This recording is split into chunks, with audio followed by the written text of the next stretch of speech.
우리가 요셉의 이야기는 참 잘 압니다. 이 요셉의 이야기를 보면 하나님이 우리를 구원하시는 그 하나님의 그 방법, 하나님의 그 방법을 우리가 명확하게 보게 돼요.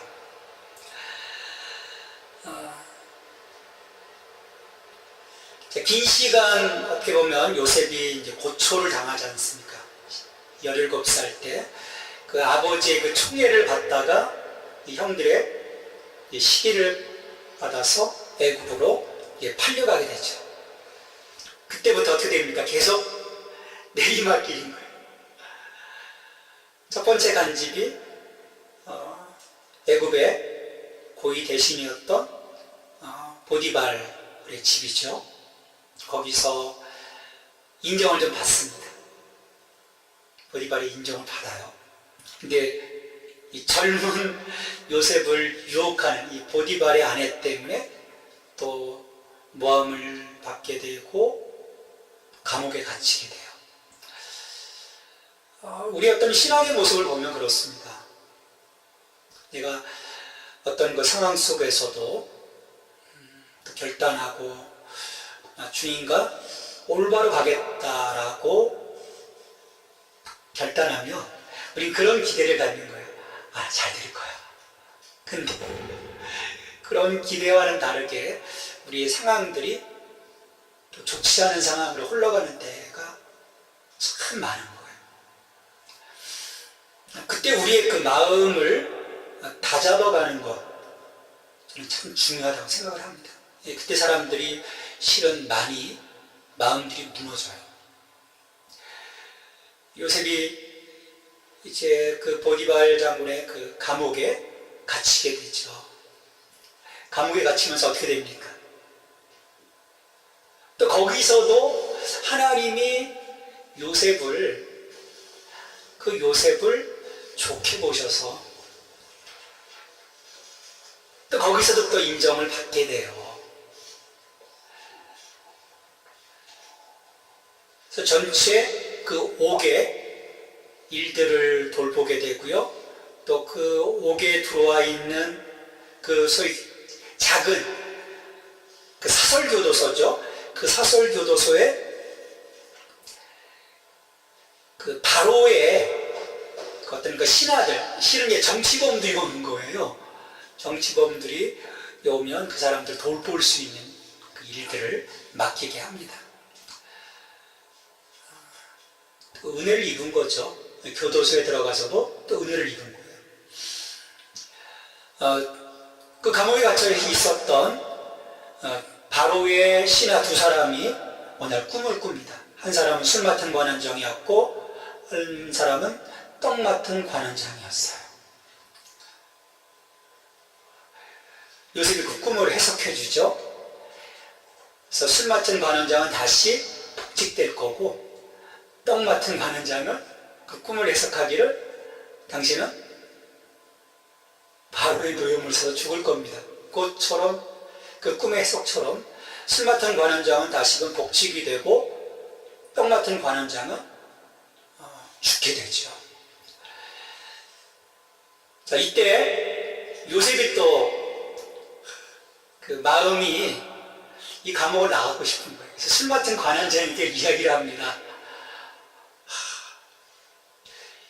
다시금 복직돼서 바로 앞에 서시거든 나를 좀 생각해 주십시오. 난 정말 억울합니다. 나 감옥에 있어야 될 사람이 아닌데 실은 지금 감옥에 있습니다 라고 하소연을 합니다. 술 맡은 관원장이 복직이 돼서 바로 앞에 서니까 어떻게 됩니까? 또 잊어버려요. 자, 이 과정들만 쭉 보면 여러분 어떻습니까? 되는 게 없는 거예요. 물론 사정이 조금 나아지는 것 같지만 요셉이 생각하고 있는 자유로운 어떤 삶에 대한 길은 계속 열려지지 않고요. 시간은 점점 길어져 갑니다. 우리는 좀 그런 마음이 있어요. 내가 예수님 믿고 이 길에 들어섰을 때 하나님이 내 길을 좀 풀어주시고 내가 좀 잘 됐으면 저 학생 시절에요. 그런 하나님 이번에 성적 좋게 나오게 해주세요. 어떻게 열심히 했어요. 노는 게 아니었어요. 그런데요, 제가 공부하는 거 다 피해가는 거예요. 성적이 제 기대치보다 못 나와요. 아주 못 나온 건 아니지만 내 기대치보다 못 나와요. 막 화가 나는 거예요. 선생님 막 칭찬해 주는데도요, 선생님 다 애들 성적 떨어진 애들 막 때렸어요. 너 왜 공부 못했니? 저도 때려주세요. 제 기대치보다 오르지 못했어요. 그건 하나님한테 화가 났던 거예요.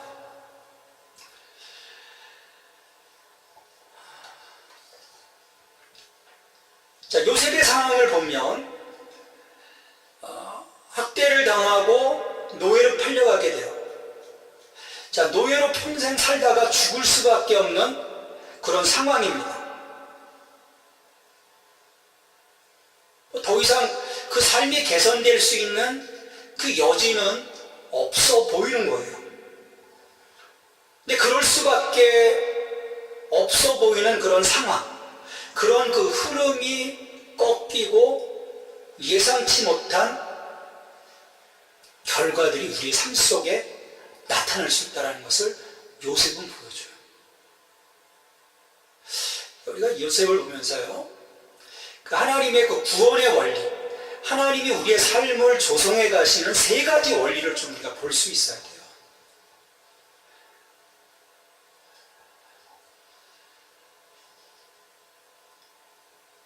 우리는 그 긴 시간의 어떤 그 어려움 속에서, 삶의 고통 속에서, 문제 속에서 우리는 아무리 발버둥 친다고 해도 스스로 그 모든 것들을 타파하고 나갈 수 있는 힘이 실은 없다라는 거예요. 사람들은 생각합니다. 나는 할 수 있다고 생각을 하죠. 난 넘어설 수 있다고 생각하지만 궁극적인 그 문제들을 해결하고 그 샬롬의 자리, 그 원만함의 자리로 내가 들어가는 것은 실은 불가능한 거예요. 하나님이 그런 나의 삶, 그 뭔가 왜곡되어진 그 삶을 뚫고 들어오셨을 때, 그래서 그 왜곡된 그 물꼬를 다시금 새롭게 하시며 구원의 물꼬를 틀어주실 때만이 내 삶이 지극히 원만한 그 샬롬의 자리로 회복이 되는 것입니다. 우리 사람들이 살아가면서요, 늘 이 문제 속에서 다들 막 힘들어합니다. 뭔가 풀어갈 것 같이 풀릴 듯 하지만 실은 끝까지 그 상태로 가는 거예요.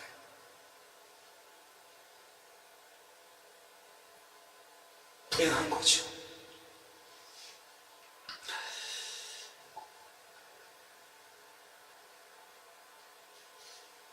어떤 그 세상의 흐름을 바꾸시는 그 하나님,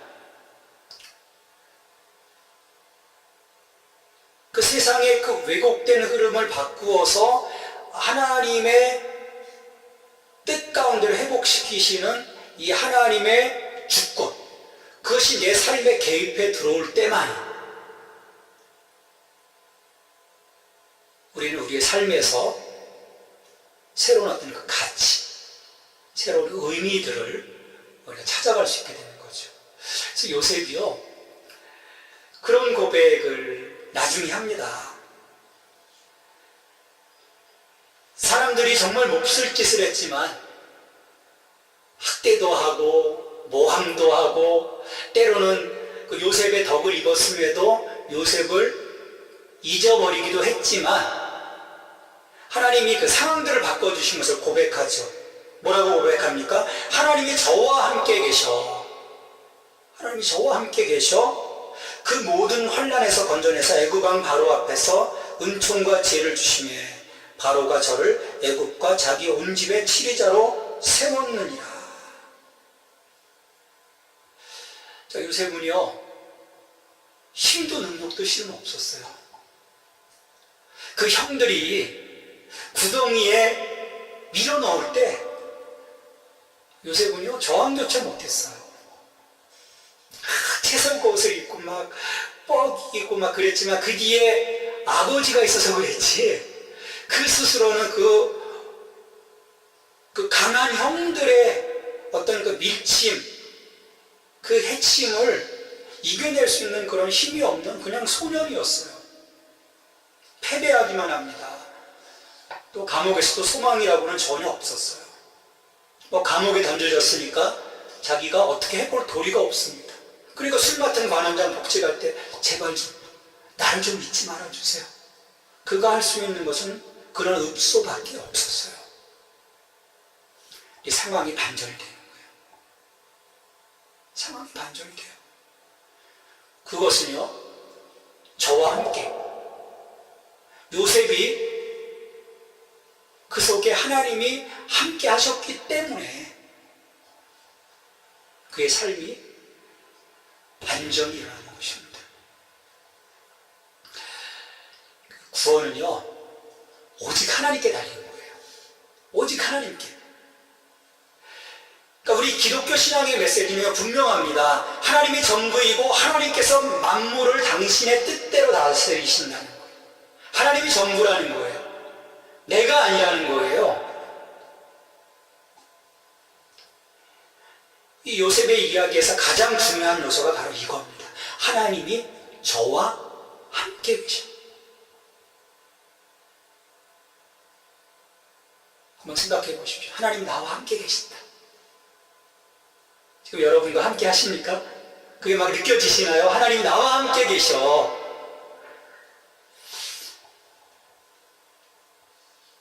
요셉 자신도 거기에 대한 그 자각이 실은 있었어요.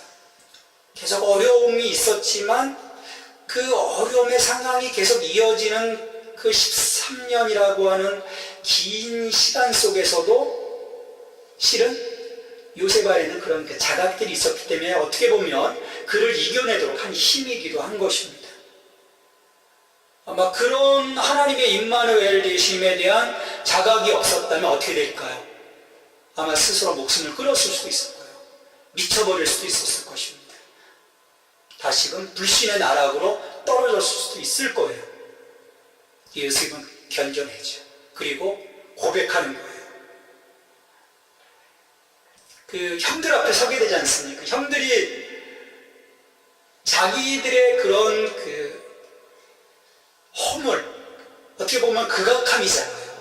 그 극악함이 드러났을 때 그 경악해하고 낙담해하고 또 자기네들이 어떻게 여기에 대한 복수로 인해서 잘못될 거라 어떤 그 두려움에 쌓여있을 때 요셉이 안심시키잖아요. 우리 창세기 45장 5절에 보면 당신들이 나를 이곳에 팔았으므로 근심하지 마소서, 한탄하지 마소서, 하나님이 생명을 구원하시려고 나를 당신들 앞서 보내셨나니. 당신들이 한 거 아닙니다. 당신들은 몰랐지만 당신들을 통해서 하나님이 하신 거예요 라고 형들한테 하나님의 그 주권을 선포할 수 있었던 거죠. 사실 그 속에 그 상황, 아직 막 오간에 있고 절망 속에 있을 때 이런 그 하나님의 계획하심에 대한 그 하나님의 주권에 대한 부분들 우리가 생각한다는 것은 쉽지 않아요. 나 지금 죽겠는데, 나 어려운데, 나 아픈데, 이거 다 하나님이 그려가시는 거야. 그래, 나는 여기서 참고 있으면 돼. 나 하나님을 바라보는데, 나는 하나님을 찬양하면 돼. 사실은 쉽진 않아요. 하나님이 이 모든 우리의 삶의 과정을 계획하시고 시행하고 계심에 대한 하나님의 그 신시하심에 대한 하나님의 주권에 대한 나의 믿음만 분명하다면 오늘 나의 있는 삶의 자리에서의 그 어떤 상황은 실은 내게 문제가 되지는 않는 것입니다. 근데 우리가 그런 하나님, 이것을 이루어 가시는 크신 하나님을 내가 바라보는 것이 아니라 정말 너무나도 크신 하나님이신데 이 하나님을 바라보는 것이 아니라 우리는 작은 점 하나를 보는 거예요. 여기에 미치는 거예요. 이것 때문에 아픈 거예요.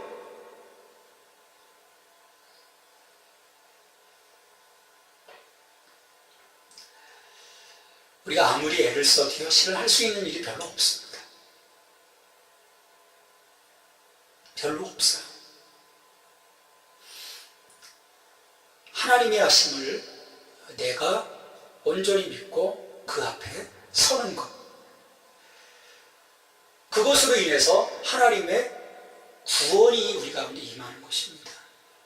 우리는 뭔가 해야 된다고 대부분 생각해요. 오늘 아침에도요, 택시를 타고 오는데 온 가족들은 다 예수님을 믿는다는 거예요. 근데 자기만 안 나간대요.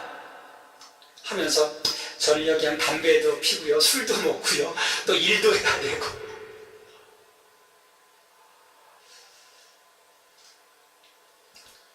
우리 구원은 내가 뭔가 했다고 해서, 또 뭔가 지금 못하고 있다고 해서 구원 받고 못 받고의 차원이 아닌 것이죠. 하나님의 전적인 은혜라고 에베소 2장 8절에서는 선언하고 있습니다. 우리가 그 하나님의 그 주권, 그 하나님께 구원이 있고 하나님의 은혜임을 내가 철저하게 믿지 않는다면 우리는 아직도 복음을 발견하지 못한 거예요. 아직도 그 복음의 은혜 가운데 있지 못한 것입니다. 이건 무엇보다도요, 하나님의 어떤 구원의 그 과정들을 보면 돌이켜 가시는 것을 보게 돼요. 요셉도 얼마나 기도했겠습니까? 하나님, 날 좀 살려주십시오. 우리 사람들은요, 하나님께 간구하게 되면 신속하게 그 하나님이 일처리해 주시길 원하세요. 신속한 일처리, 결과를 주시길 원하시는 거죠. 근데 하나님은요, 돌이켜 가시는 거예요. 애굽에서 이스라엘 백성들을 구원해 내셨을 때도 돌이켜서 홍해로 가게 하시고 그 광야길을 40년간 그냥 질러가면 되는데 요셉도 긴 시간이 걸립니다. 하나님 그 과정이 우리 가운데 필요한 것을 보시는 거예요.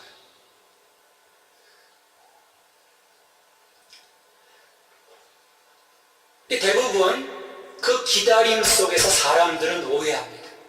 하나님의 계획이 틀어진 것 같아. 이건 잘못된 거야. 이건 정말 틀림없어. 뭔가 문제가 있는 거야.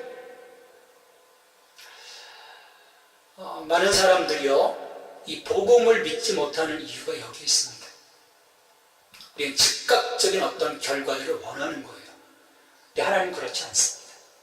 나를 다루시는 거죠. 내 안에 있는 것들을 하나씩 하나씩 다 빼내시기를 원하십니다. 빼내시고 하나님의 것으로 채워지기를 원하는 것입니다. 하늘의 것으로 채워지기를 원하시는 그 시간들이 필요한데, 그런 하나님을 내가 오해함으로써 그 복음을 받아들이지 못하는 거예요. 대부분 그 기다림 속에서요, 지치는 거죠. 마음 상하는 거죠. 야, 하나님이 나를 버리셨나 보다. 하나님 나와 관계가 없나 보다. 라는 그런 생각들을 갖게 되는 것입니다. 내 복음 안에는요, 여러분 놀라운 것이 있습니다. 하나님이 저와 함께 계셔. 그러니까 철저히 어떤 그 절망의 자리에 있는 것 같아도, 어떤 그 문제가 해결될 수 없는 그런 상황 같았어도, 그런 전혀 하나님이 보이지 않는 것 같은 그 자리 속에서도 요셉으로 보면요, 그 보디발의 그 노예로 살아가면서도, 그 집의 감옥 속에 있으면서도, 또 2년 동안 그 자신의 그 억울함이 잊혀지는 그 시간 속에서도 그가 절망만 바라보지 않았다는 거죠. 하나님이 저와 함께 계셔. 자기와 함께 하시는 그 하나님을 그가 미력하게나마 바라보고 있었다는 거죠.